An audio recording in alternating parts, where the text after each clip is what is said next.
زمانہ جاہلیت میں کچھ لوگ یتیم بچیوں کو پالتے تھے، اور جب وہ جوان ہوتی تھی تو دیکھتے تھے کہ مال والی بھی ہے، حسن والی بھی ہے، تو خود نکاح کر لیتے تھے۔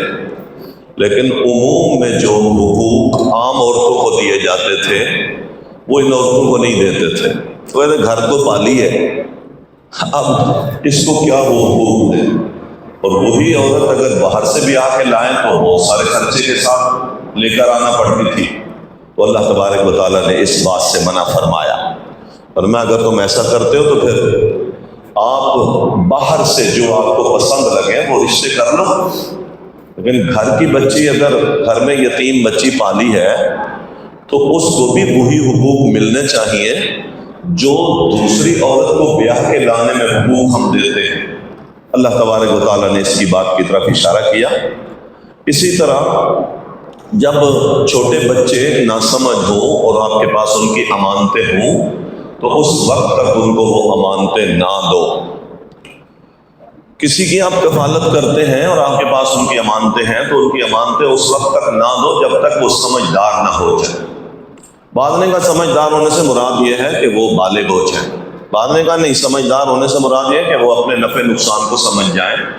پھر تھوڑے تھوڑے دے کر چیک کرو کہ یہ کہاں خرچ کرتا ہے، ان پیسوں کو کہاں لگاتا ہے۔ تو اگر وہ بچت کرنے لگ جاتا ہے اور صحیح کمائی کرتا ہے اور معاملات کو درست چلاتا ہے تو پھر ان کی امانتیں ان کو دے دو، ان کی امانتوں کو وہ ہڑپ نہ کرو، کھا نہ چاہو۔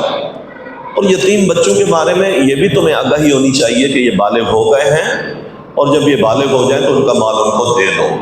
بلوغت کے لیے 3 علامتیں ہیں، جیسے کہ حدیث میں بھی آتا ہے کہ عطیہ القردی کہتے ہیں، چھوٹا بچہ ہے، بنو قریظہ میں پکڑا گیا تھا یہ صحابی، اس وقت یہ لڑکا تھا۔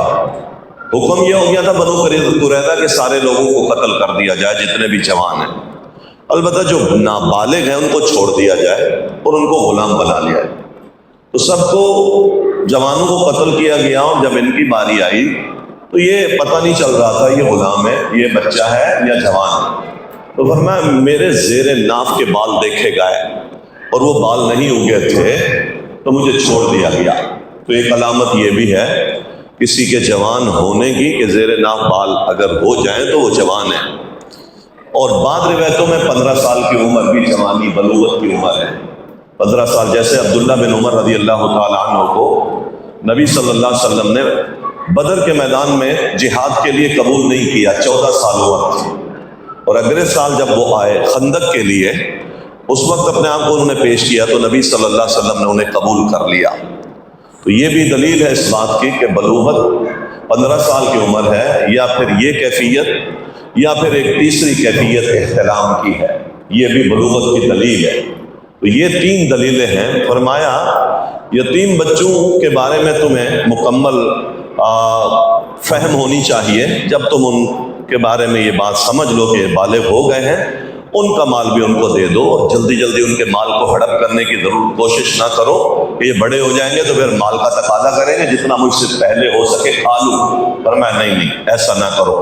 ہاں البتہ اگر تم فقیر ہو، غریب ہو، بے بس ہو، یتیموں کی کفالت کرتے ہو تو پھر تم اس میں سے اتنا استعمال کر سکتے ہو جتنا تمہاری ضرورت ہے، کیونکہ تم بھی محنت کرتے ہو، ان کو رکھتے ہو، ان کے مال کی حفاظت کرتے ہو، ان کی دیکھ بھال کرتے ہو، ان کے حقوق کو دیکھتے ہو۔ ضرورت مند ہو تو لے لو، اور اگر ضرورت مند نہیں ہے، اللہ تعالیٰ نے آپ کو دے رکھا ہے، تو پھر یتیم کا مال قطعاً کسی طریقے سے کھانے کی کوشش نہ کریں۔ یہ اللہ تبارک و تعالیٰ کا حکم ہے۔ اس کے بعد اللہ تبارک و تعالیٰ نے وراثت کے موقع پر اگر کچھ لوگ آ جاتے ہیں، مال جب تقسیم ہو رہا ہو وراثت کا، کچھ غریب لوگ آ جاتے ہیں، اور ایسا ہوتا تھا، تو ان غریب لوگوں کو بھی کچھ نہ کچھ میت کے وصیت کے مال میں سے دے دیا کرو۔ اللہ تبارک و تعالیٰ نے اس کا حکم دیا، اور ساتھ یہ بھی فرمایا کہ دیکھو ہر شخص دنیا میں جو بھی رہتا ہے وہ اپنی اولاد کے بارے میں ڈرتا رہتا ہے کہ یار میں جاؤں گا تو میری اولاد کا کیا ہوگا، اور اگر تنگ دست ہے تو پھر اولاد اس کو چھوڑتا ہے تو وہ بہت پریشان ہوتا ہے کہ میرے بچوں کا کیا ہوگا۔ تو اسی لیے جب ہر شخص کو اس بات کا احساس ہے کہ میرے بچوں کا کیا ہوگا تو پھر تمہیں بھی دوسروں کے بچوں میں اسی طرح احساس ہونا چاہیے کہ ان بچوں کا بھی تو ماں باپ تھا نا، آج نہیں ہے، تو تمہیں بھی ان کا بہترین احساس رکھنا چاہیے، اور یتیموں کے ساتھ اس طرح کی زیادتی نہیں کرنی چاہیے۔ اسی طرح اللہ تبارک و تعالیٰ نے وراثت کے احکامات بیان کیے ہیں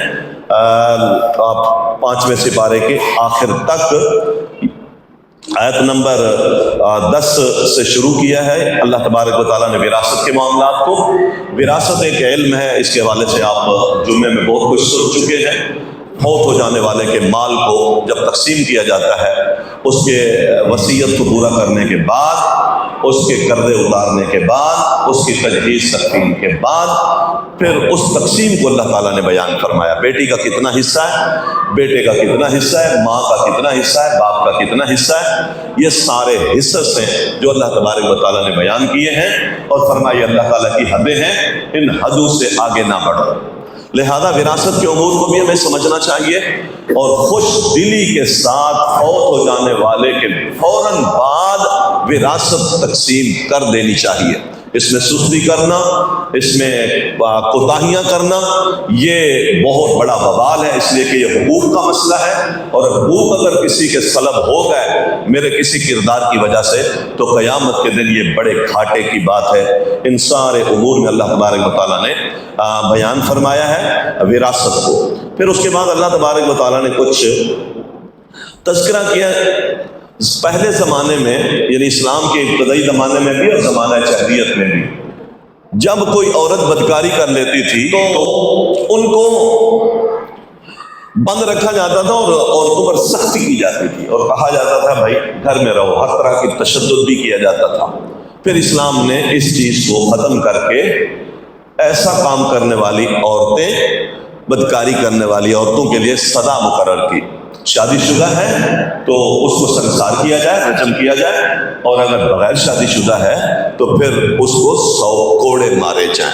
ابتداءً اللہ تبارک و تعالیٰ نے اس کا تذکرہ کیا اور فرمایا ہاں اگر وہ اس گناہ کی طرف آئیں تو پھر تم ان کے ساتھ سختی برتو اور گھروں میں انہیں بند کر دو یہاں تک کہ وہ فوت ہو جائیں۔ اللہ تعالیٰ نے ان لوگوں کے بارے میں بیان کیا ہے جو کمی کوتاہی کی وجہ سے، جہالت کی وجہ سے، نادانی کی وجہ سے گناہ کر لیتے ہیں، اور پھر فوراً اپنے گناہ سے، اپنے اللہ سے معافی مانگ لیتے ہیں۔ جہالت کی وجہ سے انسان گناہ کرتا ہے، یاد رکھیں، لیکن مومن گناہ پر اصرار نہیں کرتا، جمع نہیں رہتا، ڈٹا نہیں رہتا، اس کو احساس ہو جاتا ہے۔ تو گناہ کا اگر احساس ہو رہا ہے تو یہ بھی اللہ تعالیٰ کی طرف سے بھلائی ہے۔ فرمایا جلدی سے توبہ کر لیتے ہیں، اور وہ لوگ جو گناہ کرتے ہیں اور پھر گناہ پر ڈٹے رہتے ہیں یہاں تک کہ موت کا وقت آ جاتا ہے، اور موت کے وقت یہ توبہ کرنے کی کوشش کرتے، تو ایسے لوگوں کے لیے توبہ نہیں ہے۔ تو اس سے پتہ چلتا ہے توبہ اللہ تبارک و تعالیٰ، انسان جب تک اس کے پاس زندگی کی فرصت ہے اور یہ روح آ کر نرخرے میں پھنس نہ جائے، اس سے پہلے اس کے پاس وقت ہے، جب بھی توبہ کرے اللہ تبارک و تعالیٰ کے ہاں اس کے لیے توبہ کے دروازے کیا ہیں؟ کھلے ہوئے ہیں۔ زمانہ جاہلیت میں کچھ لوگ عورتوں کے زبردستی وارث بن جاتے تھے، اللہ تعالیٰ نے یہ منع کیا۔ عورتوں کا زبردستی وارث بننے کا معنی یہ ہے جو جس کی کفالت کرتے تھے اس پر جبر کرتے تھے، ایک معنی یہ ہے۔ اگر کسی کا شوہر فوت ہو جاتا تھا تو اس کو آگے شادی نہیں کرنے دیتے تھے، اس کو بھی اپنے کنٹرول میں رکھتے تھے۔ اللہ تبارک و تعالیٰ نے اس بات سے منع فرمایا، فرمایا عورتوں کے جبری وارث نہ بنو۔ ہاں اگر وہ عورت کھلم کھلا بغاوت کی طرف آتی ہے، یا پھر بد اخلاقی دکھاتی ہے، یا اس کی زبان کے اندر کچھ اس طرح کی قباحتیں ہیں جس کی وجہ سے ماحول خراب ہوتا ہے، تو پھر ایسی عورت پر تو تم سختی کر سکتے ہو، لیکن عام عورت کے ساتھ اس طرح کی زیادتی نہ کرو۔ ہاں البتہ پھر احکامات کو سکھائے کہ اگر کوئی شخص اپنی بیوی کو طلاق دینا چاہتا ہے اور شادی کرنا چاہتا ہے اس کی سختی کی وجہ سے، اس کی بد اخلاقی کی وجہ سے، تو اس کو چاہیے کہ اگر اس نے اس کو ایک خزانہ بھی حق مہر میں دے رکھا ہے تو وہ واپس نہ دے۔ طلاق دینے کی شکل میں حق مہر واپس نہیں لی جاتی، ایک مسئلہ یہ بتایا، اور دوسرا مسئلہ یہ بتایا کہ حق مہر خزانہ بھی دیا جا سکتا ہے۔ یہ جو ہمارے ہاں مروجہ 32 روپے اتنے پیسے لکھ دو، یہ حق مہر کی کوئی شرعی مقدار نہیں ہے، ایک بات۔ دوسری بات یہ ہے کہ اگر عورت طلاق مانگتی ہے تو اس کو خلا کہتے ہیں، یہ فسخ نکاح ہوتا ہے۔ جب عورت طلاق کا مطالبہ کرے اور مرد طلاق دے دے تو یہ خلا ہے، اور خلا یہ فسخ نکاح ہے، نکاح ختم ہو گیا۔ ایسی حالت میں عورت کو حق مہر مرد کا واپس کرنا پڑے گا۔ اسی طرح اس کی جو عدت ہے، خلا والی کی عدت، وہ ایک حیض ہے، ایک مہینہ تقریباً بعد دفعہ مہینے سے بھی کم ہو سکتا ہے، تو یہ اس کی عدت ہے۔ طلاق والی کی عدت 3 پیریڈ ہے، لیکن خلا والی کی عدت، لیکن ہماری عدالتوں میں ایسا نہیں ہے۔ ہماری عدالت میں خلا والی بھی 3 مہینے تک گزارے گی، اس کے بعد نکاح کرے گی، لیکن شریعت میں ایسا نہیں ہے۔ حال بتا حق مہر وہ واپس کرے گی جس نے خلا لیا ہے۔ اگر طلاق دی ہے مرد نے خود تو پھر وہ حق مہر واپس نہیں لے سکتا۔ اسی طرح لیان ہو گیا، مثلا میاں بیوی کے درمیان لیان کا ایک عمل ہوتا ہے، اور مرد الزام لگاتا ہے بیوی پر کہ اس نے بدکاری کی ہے، اور گواہ کوئی نہیں ہوتا، بیوی کہتی ہے یہ جھوٹ بولتا ہے۔ ایسی حالت میں شریعت نے کہا 4 قسمیں کھائے کہ میں سچا ہوں، اور 5ویں قسم کھائے کہ میں اگر جھوٹا ہوں تو مجھ پر اللہ کی لعنت۔ پھر عورت بھی 4 قسمیں کھائے یہ جھوٹا ہے، اور 5ویں قسم کھائے کہ اگر یہ سچا ہے تو مجھ پر اللہ کا غضب، تو یہ لیان ہو جائے گا، ان کا رشتہ ختم ہو جائے گا۔ تو ایسی شکل میں یاد رکھیں حق مہر ختم ہو جائے گا، حق مہر نہیں لے سکتا۔ ایک شخص نے حق مہر کا مطالبہ کر دیا، لیان کیا اور حق مہر کا مطالبہ کر دیا، تو آپ نے فرمایا حق مہر کیسا؟ اگر تو نے جھوٹ بولا ہے، اگر تو نے اس پر جھوٹ بولا ہے تو پھر تو اس کی عصمت کو، اس کی عزت کو استعمال کر چکا ہے، پھر بھی نہیں بنتا۔ اور اگر سچ بولا ہے تو پھر بھی عصمت اس کی استعمال کر چکا ہے، اور اگر جھوٹ بولا ہے تو پھر تو بدرجہ اولا نہیں لے سکتا، کیونکہ تو نے تو اس پر الزام لگا دیا، لہذا حق مہر واپس نہیں ہوگا۔ اسی طرح اللہ تعالیٰ نے کچھ رشتے بیان کیے ہیں جو ہمیشہ ہمیشہ حرام ہیں، جن سے نکاح ہمیشہ حرام ہوتا ہے، اور کچھ رشتے ہیں جن سے نکاح عارضی حرام ہوتا ہے۔ یاد رکھیں جن سے نکاح ہمیشہ ہمیشہ حرام ہوتا ہے ان سے پردہ نہیں ہوتا، یہ اصول ہے۔ جن سے ہمیشہ نکاح حرام ہے ان سے کیا نہیں ہے؟ پردہ نہیں ہے۔ اس کو کہتے ہیں محرمات عبدیہ، ہمیشہ کے لیے یہ عورتیں حرام ہیں مرد کے لیے۔ اس کی بہن ہے، اس کی ماں ہے، اس کی بھانجی ہے، اس کی بھتیجی ہے، اس کی پھوپھی ہے، یہ وہ رشتے، اس کی رضعی ماں ہے، ساس ہے، اسی طرح بیٹی ہے، چاہے وہ بیٹی ذاتی ہو، چاہے وہ جس عورت سے شادی کی ہے اس کی پہلے گھر سے بیٹی ہو، یہ بیٹی حرام ہے۔ اسی طرح بہو ہے، یہ بھی حرام ہے۔